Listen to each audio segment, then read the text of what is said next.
Theme is Dose, Drink, Digest, Medieval Medicine and Diet. So before we begin, just a little bit of housekeeping. Those theatre doors you came through will be closed during the talk, just for soundproofing. If anybody needs to make an exit, they are welcome to do so and re-enter. It's no problem, they'll just be shut just to keep a little bit of noise out, so don't feel like you have to remain in here if you do need to make an exit. Also, just on soundproofing, if everybody could please silence their mobile phones, we can all get started. And while you're doing that, it brings me great pleasure to introduce our speaker, Andrew Fraser. Andrew is a member of the Living History Group Ex Libris with a passion for cooking and recreating medieval meals and dining. He's been researching the medieval spice trade and medieval cuisine for over 15 years. His blog, Modern Medieval Man, shares his research into medieval life, cooking and the martial arts. So allow me to introduce you his talk today, Spice, a Medieval Journey. Ladies and gentlemen, please join with me to welcome Andrew to the stage.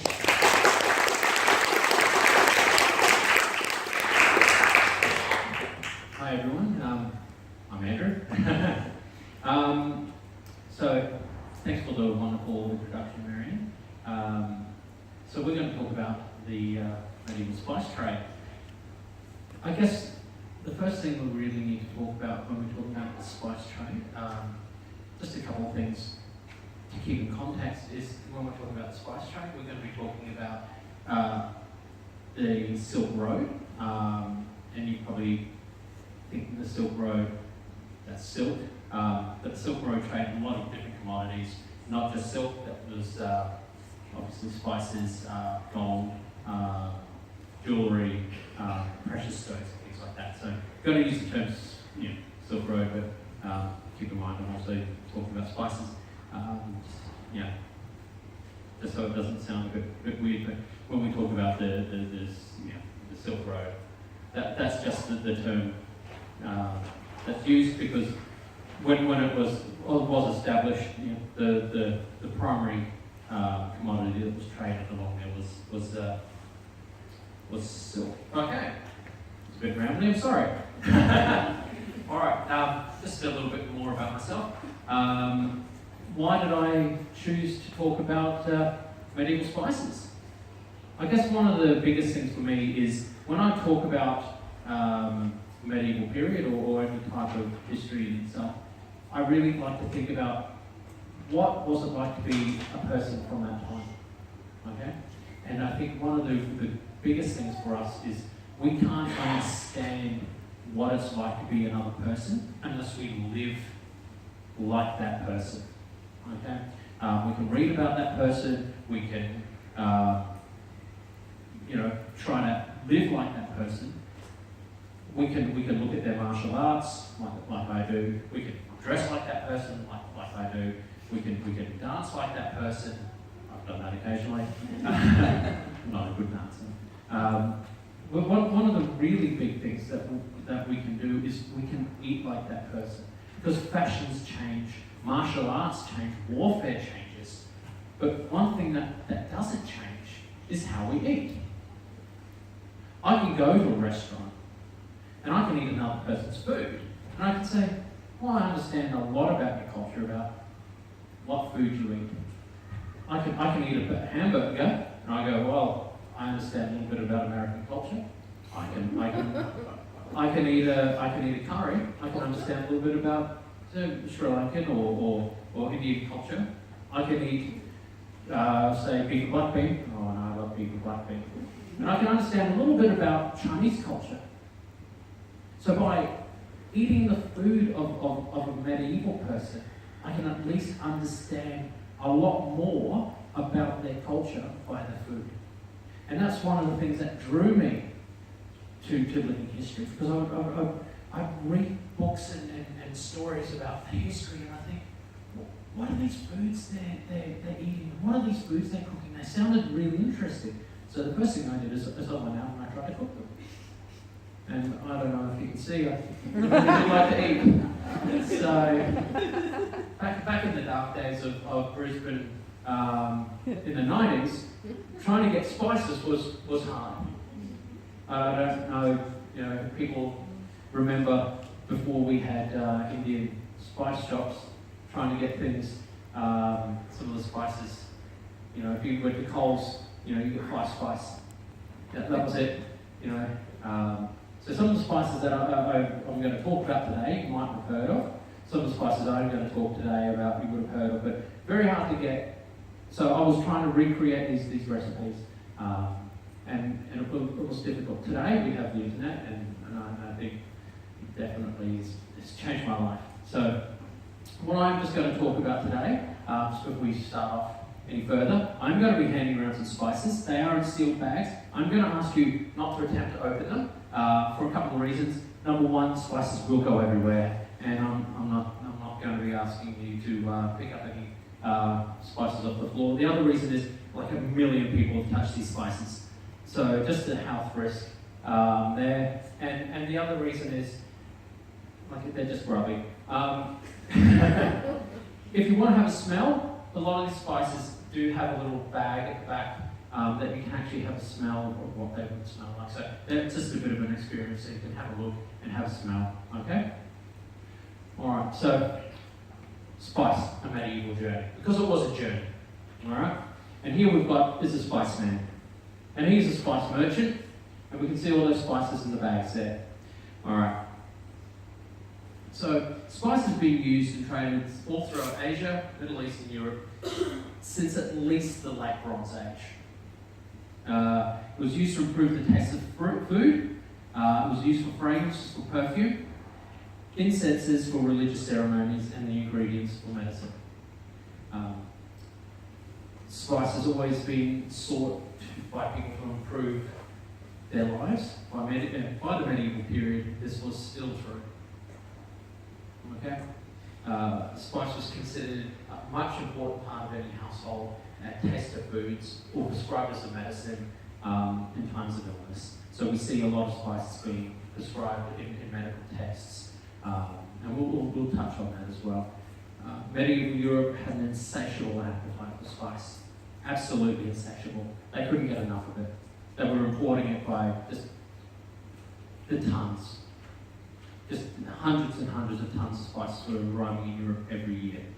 And now we think of that today, that's not in any way surprising in today's modern transport methods. But when we're talking about in a medieval context where these things had to come overland on camel and then on ship, that's huge.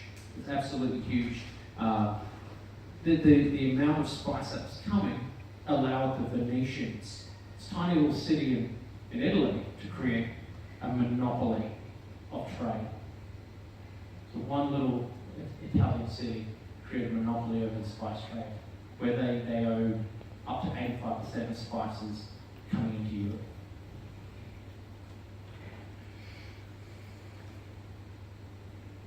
So here we've got a little picture, and this is a bit of a romanticisation of the Europeans of the spice trade.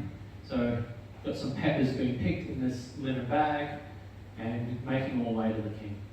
And we'll talk about the importance of pepper as well. Okay? For Europeans, pepper was the king of spices.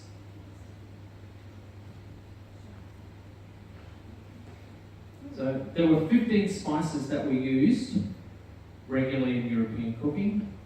Of these, only 3 were cultivated in Europe by the late 14th century. So think of that. So of those 15 spices, 12 of them came from elsewhere. The majority of these spices came from Java. So Java was modern, what we call modern Indonesia now. Think where Indonesia is to Australia. Think of how long it took for Europeans to discover Australia. So we already had a continuous, from the late Bronze Age, trade route to Indonesia from Europe. And Europeans didn't even figure that maybe if they just followed the spice route, that they could find these marvellous lands. The majority of spices that did come from Indonesia also came from these tiny little islands. Others came from India, China, Sri Lanka, and Africa as well. So we have spices come from all over the world. what we call the known world at the time. Medieval Europeans had only heard of these places by third or fourth hand, so from traders. Not many Europeans travelled outside of Europe, or the Middle East if they went on pilgrimage. And they had only heard of these places in Indonesia called the Spice Islands as well. So that's even more mysterious, the Spice Islands. What are they? Tales were told about these lands, about fabulous creatures, such as the Blaming. So with this guy here. Okay, and apparently this was a tribe of people that lived in Ethiopia. So these monsters, why would you go here? These strange spice creatures, okay? Or the monopod that lived in Asia, in this magical land of Prester John, who was this Christian king, the only Christian king in Asia. The fantastical person who didn't even exist. Okay. Most Europeans themselves rarely travel further than the Middle East. So, of course, they brought back these fantastic creatures. Despite the mystery, people craved this spice. It was a luxury. Not only was it used in the food, as I said before, but these large amounts of spice was a statement about your wealth. Okay? So, if you could afford to buy these spices, you wouldn't just hoard it, you would use it in your food. It was a statement of conspicuous consumption. And this is the term we're going to be using a lot. And conspicuous consumption is that I'm saying to you, look how rich I am. Look how wealthy and important I am. It's that guy that goes out and goes, I've just bought a new BMW that I can't afford. I've looked at my big house. I'm probably so much in debt, but it doesn't matter because you know how wealthy I am. How many people go out and buy a brand new iPhone when it comes out? How many people go out and buy a brand new iPad when it comes out? They get it on the plan. That's what we mean by conspicuous consumption. It says, I've just got something because I have to have it. It's the purchase of pearls and furs. And the medieval people absolutely did it. Because it says, hey, I got money. I've got so much money, I can eat money. Hey, if you're so rich, why not eat it? So what I'm going to do now is I'm going to start handing out some of these spices for you. Okay? And we're going to start off first with nutmeg and mace. Yes. So nutmeg and mace come from the same plant. Okay? So you've got your nutmeg kernel, and it sits inside of a fruit. And I would love to see a nutmeg fruit up close and personal. And then around it sits your mace. Okay? They come from the Splendour Islands. This is a tiny little island south of Indonesia. And it's one of the rarest spices in the world at the time.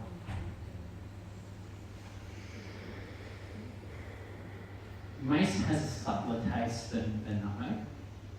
And the medieval people were recommending it for savoury taste. And English chefs preferred to in use to the French chefs who prefer to use nutmeg.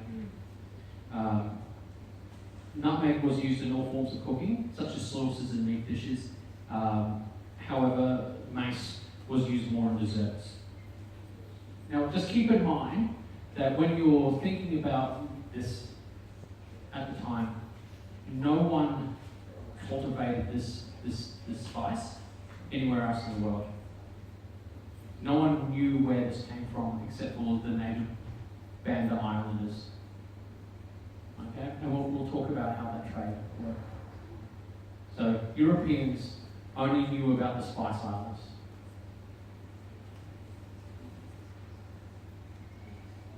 So next we've got cloves.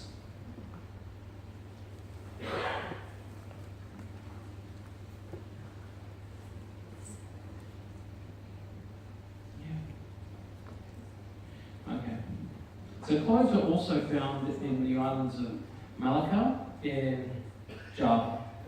So cloves are a budding flower from a tree. So you get the flower, and once that flower dies, you get the clove. This was picked and dried and shipped to India. Cloves were featured heavily in medieval spice mixes and recipes. So medieval cooks loved cloves. So unlike today, where you wouldn't find cloves in a lot of recipes, they put it in absolutely everything. They loved the fragrance of it, and they would use a lot of it in their cooking. It was prized for its strong fruity taste, and was used in meat dishes and desserts. So a lot of the spices that you'll find, and a lot of the recipes you find, and we'll actually look at some of the recipes at the end of the talk, they will actually use multiple spices in one dish. The next one we're going to talk about is galangal.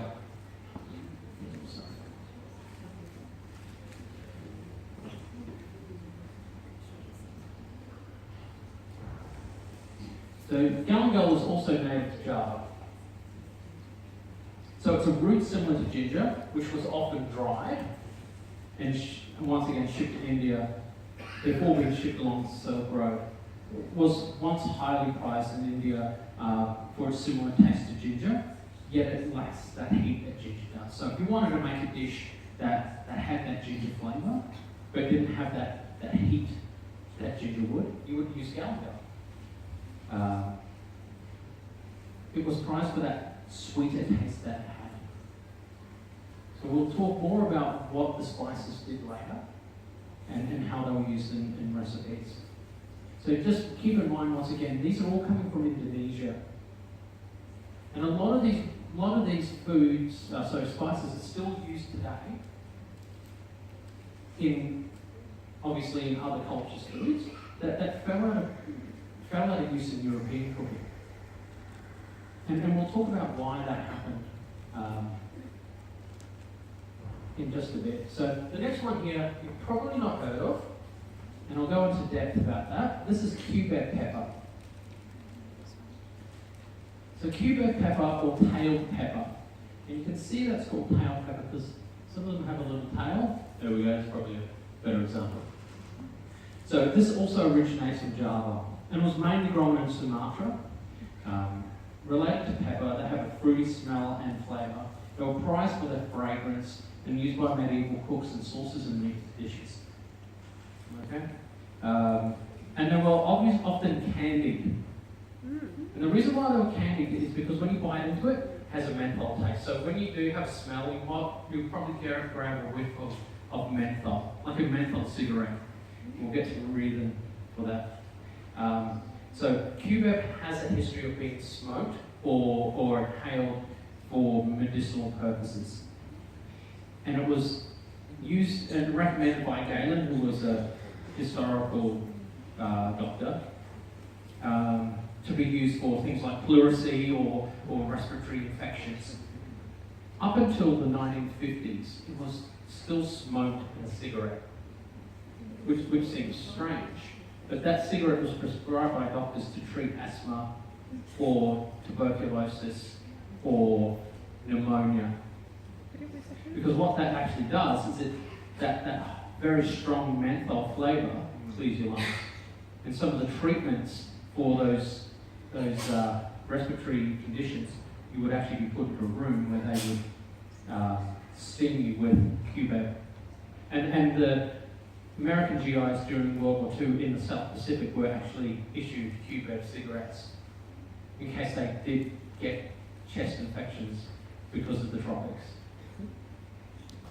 So that was part of their standard equipment, was to smoke cubeb cigarettes, which today we know is probably not the best thing to do, but it dries up your lungs. So if you have fluid on your lungs, have a cigarette, kids. Don't. The next one is here, we've got cinnamon. And we're all very familiar with cinnamon, but I'm going to pass on two things here. One is cinnamon, and the other one is cassia. And we've probably heard about cinnamon And that comes from Sri Lanka. Now, Sri Lanka is the #1 producer of cinnamon in the world. It produces 95% of the world's cinnamon. So here's some cinnamon bark, and this here is cassia. You also would see cinnamon as being smaller and finer, but this is large cinnamon. Now, cassia is a thicker bark, and it also has a cinnamon flavour. It comes from southern China, and while both have that very cinnamon flavour, cassia is said to have a fuller depth of flavour. It's very hard to distinguish whether or not the medieval people were getting cinnamon itself or using cassia or both. A lot of modern cinnamon itself that we're getting in the powdered form is generally cassia because it's cheaper. The issue here is a lot of recipes that are coming from the medieval time also recommend to use cinnamon flowers. We know those flowers are also referred to as cassia flowers. So it's very hard for us when we're deconstructing these recipes to know what they're using. So when we're looking at the recipes, and we have to guess. And it's very hard when you're making an educated guess what to use. And you can actually tell the difference between a cinnamon stick and a cassia stick is that when you look at a cinnamon stick, it's lots of tiny little rolls in itself, and a cassia stick will be thick and it'll kind of curl in on itself. Alright, now we're going to talk about the King of Kings, black pepper. I haven't attached any thing there for people to smell, but we all know what black pepper smells like. So black pepper was native to southern India. Evidence of pepper was being traded through the Middle East and Levant as far as back as 1213 BCE or BC. Black pepper was a spice of choice for medieval kitchens. Its primary use was being to flavour sauces and meat dishes, but also desserts and stewed fruits. So think about pepper being used in a dessert today. Would you? It's not a common thing. So that says how much people love black pepper. So unlike modern cooking, the medieval cook would use black pepper as an ingredient in itself. And you actually see some recipes of black pepper sauce. And that's all it is sauce and pepper and stock. And it just features the black pepper itself. Black pepper accounted for up to 70% of the spice trade along the spice road, such was its demand. So all the spices, 70% was black pepper, and then all the rest. It's a tale's told that when Rome fell to the Gothic hordes, that the demand for the ransom of Rome was a copper of pepper. So to keep gold, I don't want gold. I'm not interested. Give me all your pepper. Such was the value of pepper. Other forms of pepper, such as white or green pepper, were not used or have been mentioned in medieval cooking. Okay, all they talk about is black pepper. And that's because when you pick a peppercorn, it's always picked unripe, and that will be green. Okay? What they do next is they quickly fry it. That helps preserve it. But also what that does is that kills it, sterilizes it. So it can't be grown anywhere else. So the people who are growing it are doing this because they know if anyone else grows that black pepper, that's it. There goes their market. The next one I'm going to talk about, long pepper. This is an interesting one. This is also one of my favourites. This is a type of pepper, very similar, native to northeast India, and the fruits consist of many tiny berries on a spike. Okay, and you probably won't be able to see the varies very well. There's a nice close-up. So it grows on the spike, and then when it's picked, it's dried out. So the long pepper was known to the ancient Greeks and Romans, although the Romans believed it was mainly used for to be used for medieval, so medicinal purposes, not medieval purposes. Pliny the Elder mentions long pepper, and he believed that it was a type of pepper. So he believed that these little berries were the immature forms of black pepper. So he thought, oh, they're just picking it early, and they're cheating us out. So it has a fragrant, fruity, almost lavender taste, but it has a longer, steady heat, kind of like when you eat a chili, put it in your mouth, you go, oh, it's not hot. Well, suddenly it's hot. Medieval cook would use long pepper in meat and game dishes, and they would use it in a lot of things as poached fruit. Oh. Happens with most things, talk, sorry.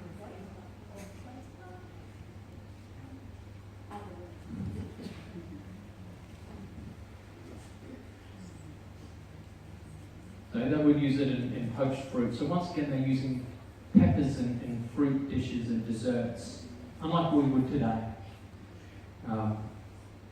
Long pepper fell out of use in Europe with the introduction of chili. So when the Portuguese and Spanish arrived back in Europe with chili, which they could grow anywhere in Europe without any issue, why bring this all the way from India when I can grow a chili plant in my garden? Which is a shame, because I love long pepper, and I'll use it in like stews and soups. Okay, cardamom. So this is a bit different to our cardamom we see today. A lot of us will probably be familiar with our green cardamom, maybe black cardamom as well. So this is white cardamom. So originally we would see this coming from sort of southern China, Thailand. The white cardamom has a sort of a menthol taste. So once again, we're finding that menthol taste that the medieval Europeans absolutely adore.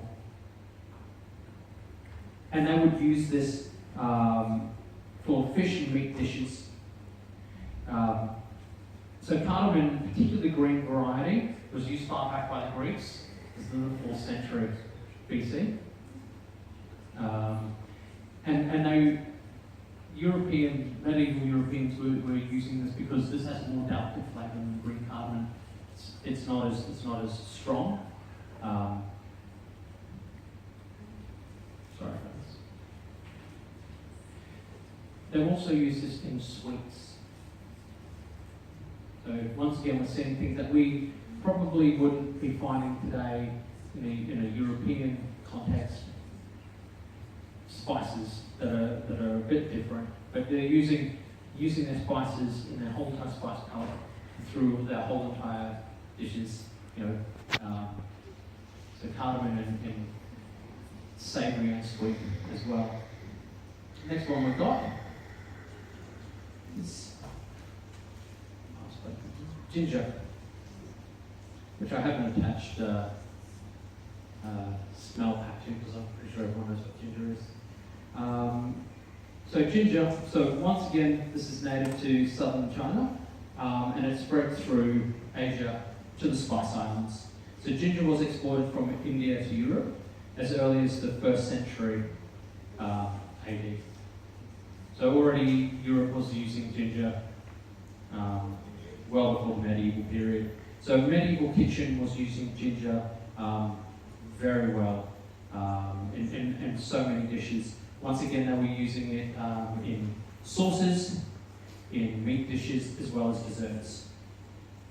In the latter part of the 14th century, we find its appearances as a treat, using it in gingerbread. So by the 14th century, gingerbread was a common treat. Very different to what we would see today, though. Now we've got sugar. So people ask me a lot of the time, is this sugar beet sugar? But this actually comes from sugar cane.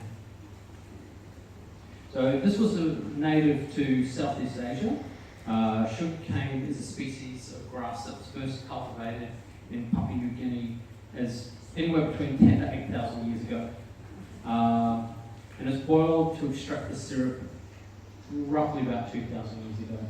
So by then they weren't just cracking open the sugar cane and scooping up the sugary insides. They were actually boiling that down to get what we would recognise today as sugar syrup. By the 14th century, it was cultivated from India all the way through to Cyprus. It arrived in cone form. You'll see what I mean by the cone form there and there.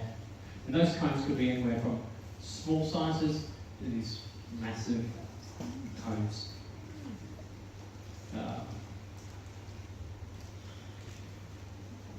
In Cyprus, the Venetians had set up a massive plantation system that they start with slavery, essentially. The Venetians once again saw a market for sugar, and they wanted that market.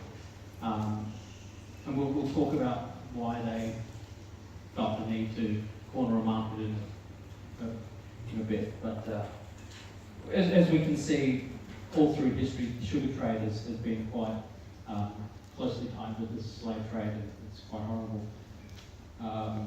So sugar was used in many different ways, not just in desserts that we would expect today, but it was also used in meat dishes and fish dishes, so sugary fish. But that was used to balance out the flavours. So something got too bitter, you put a bit of sugar in it. Sugar was expensive due to the distance it travelled and low amount of production. So boiling houses on mass production was only set up in the Victorian period, and that was only once the New World was colonised with the sugar cane industry. So grains of paradise. This one's a bit interesting. Grains of paradise are tiny little seeds. You probably won't get a lot of smell of these ones, I'm sorry, because they're not very fragrant. These come from Western Africa, and they were used instead of pepper, or sometimes with pepper.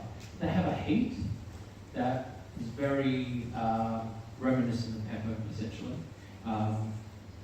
And they were used in a wide range of medieval sauces for its richness and sharp peppery taste. And due to its availability and the short distance it had to travel, it was often used by the lower classes because they couldn't afford pepper. It did fall out of favour as a food ingredient once the chili was introduced to Europe, absolutely. Pepper, however, didn't, because pepper was king. Pepper still had that massive amounts of